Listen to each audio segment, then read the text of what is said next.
찬미 예수님, 찬미 예수님, 오늘은 지극히 거룩하신 그리스도의 성체 성혈 대축일입니다. 마르코복음 14장의 내용의 말미인데, 이 마르코복음은 16장이 전체 볼륨인데 굉장히 얇은 책입니다. 1장, 2장이 서원이라면 오늘 말하고 있는 14장 결론입니다. 그리고 15장, 16장은 15장은 돌아가셨고 16장 부활한 거예요. 그러니까 예수님께서 이 지상에서 1장, 2장의 시작을 열으셨고 오늘 14장에서 당신께서 또 마무리를 하는 건데 그 마무리의 중심에 예수님의 행적들이 쭉 말씀들이 쭉 나와 있는데 예수님께서 마르코를 통해서 하시는 말씀은 첫째, 1장, 2장에서 회개하고 복음을 믿어라. 왜? 하느님 나라가 다가왔기 때문에. 회개하고 복음을 믿어라. 그리고 오늘 14장의 결론을 얘기하면서 동시에 말씀하시는 것은 깨어 있어라. 그리고 오늘 성체성사, 최후의 만찬을 행하시는 것이죠. 회개하라고 하는 것과 오늘 말미에 깨어있으라는 것은 같은 말이에요. 뭐 다 아시죠? 회개와 깨어있는다는 것. 그리고서 예수님께서는 줄곧 3장부터 해서 13장까지 주로 하시는 내용들은 바로 구마를 해주셨고 병을 고쳐주셨고 자연기적을 해주셨고 이거 하나의 행적입니다. 그리고 또 한 가지 중요한 것은 뭐냐? 맨날 먹고 마셨어요. 2장에도 그런 말을 합니다. 예수님께서 많은 세리들과 많은 죄인들과 식사를 했다는 말이 나와요. 그래서 먹보고 술바라는 말을 하죠. 예수님께서는 회개하고 깨어있고 하시면서 중간에 한 것은 여러 말씀들과 그리고 행적을 보여주셨는데 행적은 아까 말씀드린 대로 치유와 구마와 자연기적이에요. 그리고 사람들과 어울려서 주로했던 것들이 먹고 마시고 하는 식사입니다. 그 식사가 바로 오늘 14절에 14장에서 마지막으로 깨어있으라고 말씀하시면서 식사의 영원성을 나타나기 위해서 최후의 만찬을 통해서 우리에게 음식을 주시는 것입니다. 그러면 식사는 왜 합니까? 여러분들 식사 자주 하시죠? 식사는 누구랑 합니까? 집 가족들과 하지만 식사를 하고 싶은 분들이 있죠. 그죠? 식사의 관점에서 식사는 어떤 걸 드러냅니까? 예수님이 드러나는 식사는 왜 죄인들과 왜 세리들과 했을까요? 많은 세리와 죄인과 했지만 그들만 한 게 아니고 또 바리사이들하고도 하고 먹자는 사람들은 다 갔어요. 그래서 저는 예수님을 닮기 위해서 먹자는 분들은 내가 다 가고 있어요. 왜? 어차피 점심은 먹잖아. 그죠? 그냥 그런데 체중 조절을 이렇게 하는 거 보면 대단하지 않습니까? 네. 같이 만난 분들하고는 실컷 잘 먹고, 그 다음 날은 굶어요. 조절을 해야 되니까. 그럼 식사의 의미가 뭐냐는 거죠. 식사의 의미가. 예수님께서 말씀한 식사의 의미의 핵심에는 용서가 들어가 있고, 용서는 사랑입니다. 여러분들, 밥 먹는 사람하고 용서하시고 사랑하십시오. 또, 용서할 사람이 있고 사랑할 사람이 있으면 같이 밥을 먹으세요. 이게 성체성사예요. 그래서 마지막 예수님께서는 최후의 만찬을 하시면서 보십시오. 14장에서 성체성사를 만들어줄 때 그 장면들이 제자들이 배반해 사람들이 예수님을 뭡니까? 재판에 걸어 넘겨뜨리고 죽이기도 하고 그 와중에 식사한다는 것은 용서한다는 거예요.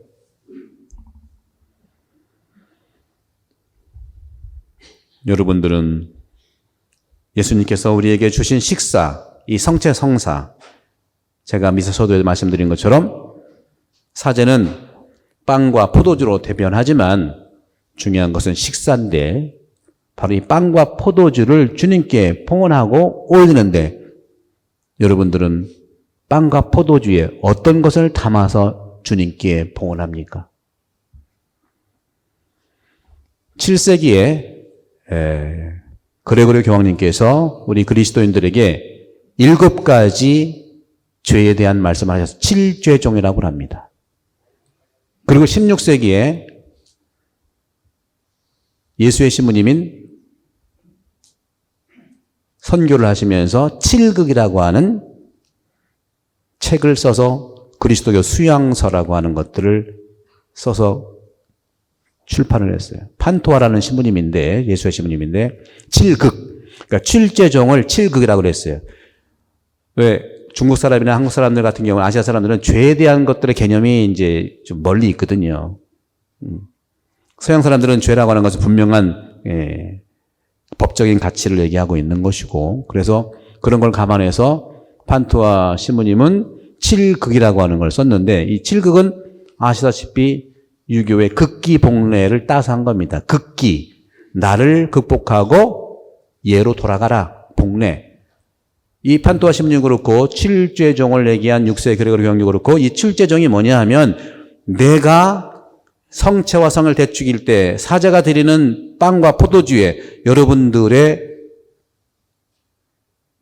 내 몸에서 봉헌해야 될 이 7가지의 극복할 것들을 봉헌해서 주님께 드려라. 늘 그 7가지의 고통을 가지고 끌어안고 살지 말고. 그럼 7가지가 뭘까요? 첫 번째가 교만입니다. 두 번째는 바로 시기와 질투예요. 그리고 여러분도 알다시피 이 7가지 극복해야 될 7죄종은 많은 것들을 얘기합니다. 교만이 첫 번째고, 두 번째는 질투, 인색이고, 세 번째는 음욕과 음란이고, 네 번째는 탐욕과 시기이고, 탐욕과, 그리고 분노와 나태, 7가지가 있어요. 저는 이거를 여러분들께 말씀드리는 이유는, 내 안에 주님께 빵과 포도주의 희생제사에 담아서 드릴 것이 어떤 것이 있을까를 오늘 성찰해 보자는 겁니다. 교만을 주님의 성체와 포도주에 담아서 봉헌하고, 질투가 있다면 봉헌하고, 음욕이 있다면 봉헌하고, 탐욕이 있다면 봉헌하고, 탐식이 있다면 봉헌하고, 분노가 있다면 봉헌하고, 나태가 있다면 봉헌하자는 거예요. 그래서 어떨 건데요? 그래서 오늘 주님께서 말씀하신, 나는 더 이상 하느님 나라에서 새 포도주를 마신 그날까지 포도나무 열매로 빚은 것을 결코 다시 맞지 않겠다. 이러한 교만과 질투와 음욕과 탐욕과 탐식과 분노와 나태를 담아서 십자가에 매달아 죽이고, 새로운 포도주인, 교만의 새로운 포도주는 겸손입니다. 질투의 새로운 포도주라고 하는 것은 인내예요. 자비예요. 인자예요. 음욕의 새 포도주는 정결이고, 탐욕의 새로운 포도주는 관용이고 나눔이고, 탐식의 새로운 포도주는 절제고, 분노의 새로운 포도주는 인내며, 나태의 새로운 포도주는 근면이라는 말씀을 드리고 싶은 거예요. 저에게도 해당되는 겁니다. 우리 모든 사람이면은 이 7가지의 극복해야 될 것들을 주님께 포도빵에 담아서 봉헌하고, 십자가에 매달아 돌아가신 것처럼 나의 이러한 7가지 극복할 것을 십자가에 매달고 새롭게 부활할 수 있는 새로운 포도주, 새 포도주를 마시자는 것이 오늘 주님께서 말씀하시는 성체성혈의 깊은 의미가 될 것입니다. 저는 이 가운데 여러 가지 할 수 있겠지만 몇 가지만 말씀드리고 싶어요. 분노는 왜 올까요? 분노는 가장 첫 번째가 성급함에서 옵니다. 너무 급하게 뭘 처리하려고 하는 거.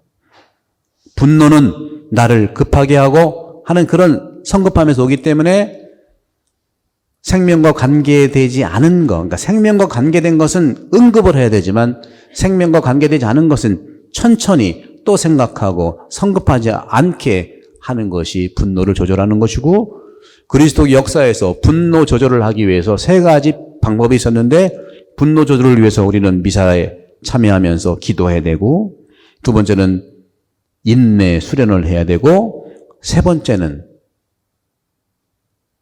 어려운 사람에게 자비를 베푸는 나눔의 생활을 하는 것, 이것이 분명히 분노에서 사라지게 되어 있습니다. 그 외의 것은 다양하게 있겠죠. 그리고 탐식과 이 음욕이라고 하는 것은 인간의 본성적인 것에 있기 때문에 탐식과 음욕은 첫째, 탐식은 식탐이잖아요. 식탐은요, 저도 상상했었어요. 로마에서 공부할 때 얼마나 힘들어요. 한국 음식도 못 먹고 로마에서 오자마자 밥을 얼마나 먹었는지 이 작은 키에 65kg 나갔다니까. 지금은 53kg요. 여러분 기억나십니까? 3년 전에 처음 왔을 때 그때는 좀 통통했지요? 지금이 더 건강해요, 여러분들. 얼굴 살 빠진 거 가지고 뭐라고 하지 마셔. 나 탐식 지금 수련 중이야. 탐식이 뭔지 아시죠? 뒤집으면 식탐이거든요. 먹을 것은 충분히 먹지만 왜 저는 말씀드리고 싶냐면 영적인 기쁨을 만나기 위해서, 영적인 것에 기쁨을 찾기 위해서, 세포도주를 먹기 위해서 내가 절제해야 된다는 것을 얘기하는 겁니다. 모든 걸 다 취하면서 영적인 것까지 취할 수가 있을까 하는 것이 인간 역사의 결과입니다. 그런 점에서 병이 있어서 그러지 않는 것은 제외하고라도 드셔야죠. 당연히 밥 먹지 말라는 게 아니죠. 중요한 것은 내가 내 몸을 알기 때문에 영적인 것의 기쁨을 따라서 이런 현대는 옛날에는 정말 영양이 없어서 그러지만 지금 영양이 과다하지 않습니까? 그죠? 그러나 중요한 균형 잡힌 영양을 해야 되는 것이기 때문에 저는 이 7가지 극복해야 될 것을 상대적 덕목을 통해서 말씀을 드리고 싶었고, 이 7극이라고 하는 7가지의 우리가 극복해야 될 죄, 이것 이전에 초기 그리스도교부터 나왔던 8가지 악습이 있는데 8가지 나쁜 생각이라고도 합니다. 이 8가지 중에서 7극과 많은 영향이 되는데 8가지가 먼저 그리스도교 초기에 있었고 이 8가지 악습에서 그레고리 교황님께서는 7가지를 정리해서 우리에게 제시를 해줬는데 첫 번째 초기에 칠죄종의 뿌리가 될 수 있는 8가지 나쁜 생각 중에서 7가지를 제외한 2개가 남게 되는데 8가지 나쁜 생각에서 중요한 2가지는 뭐냐? 낙담하지 말라는 겁니다. 낙담도 우리가 악습이에요. 그리고 두 번째는 허영심에서 벗어나자는 겁니다. 허영심이라는 것도 역시 우리에게는 극복해야 될 악습이라는 것이죠. 그러면 낙담이라고 하는 것은 여러 가지 이유가 있기 때문에 넘어가기로 하고, 그것이 이제 슬픔으로 올 수도 있고요. 요즘에 많이 힘드니까 우울증으로 올 수도 있고 그렇습니다. 그건 우리가 정말 회심의 삶을 통해서 주님의 위로를 받아서 또 필요하면 도움 주는 전문가를 찾아서 할 수 있어요. 근데 허영이라고 하는 것은요, 제가 말씀드리고 싶은 거예요.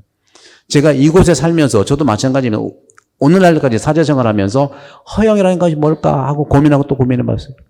이 허영은요, 다른 것이 아닙니다. 성형하는 것이 성형이 아니에요. 저도 어떨 때 성형하고 싶어. 앞팀 정도는 하고 싶어. 이렇게 좀 돼.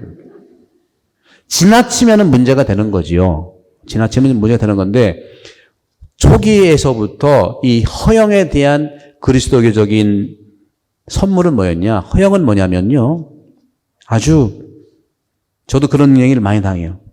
서로 대화할 때 어떤 분이 그래. 시부님, 솔직히 말해서요. 그럼 겁나. 솔직히 뭘 말할까? 솔직하 말하면서 대부분은 다 부정적으로 얘기합니다. 여러분, 솔직한 다음에 나오는 말 들어보세요. 다 부정적이잖아요.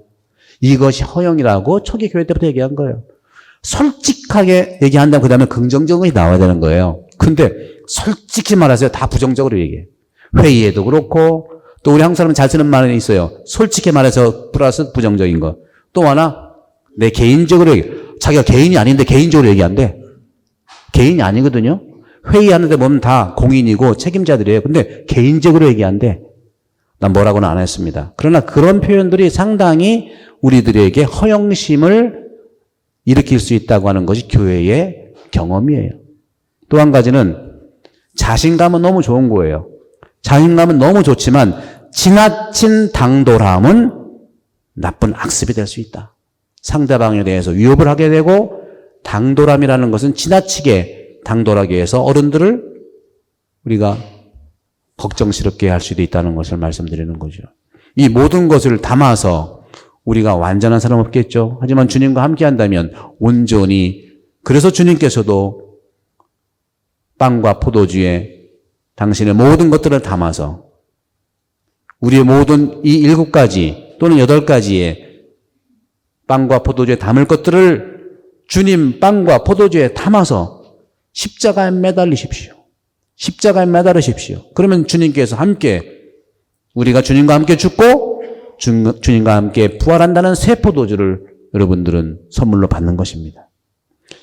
왜 주님께서 하늘나라의 새 포도주를 먹을 때까지 안 먹겠다 하는 건 뭘까요? 마르코복음이 계속해서 말하고 있는 것이 뭐냐? 새로운 가치관에 대한, 새로운 질서에 대한 희망을 가져라는 거예요.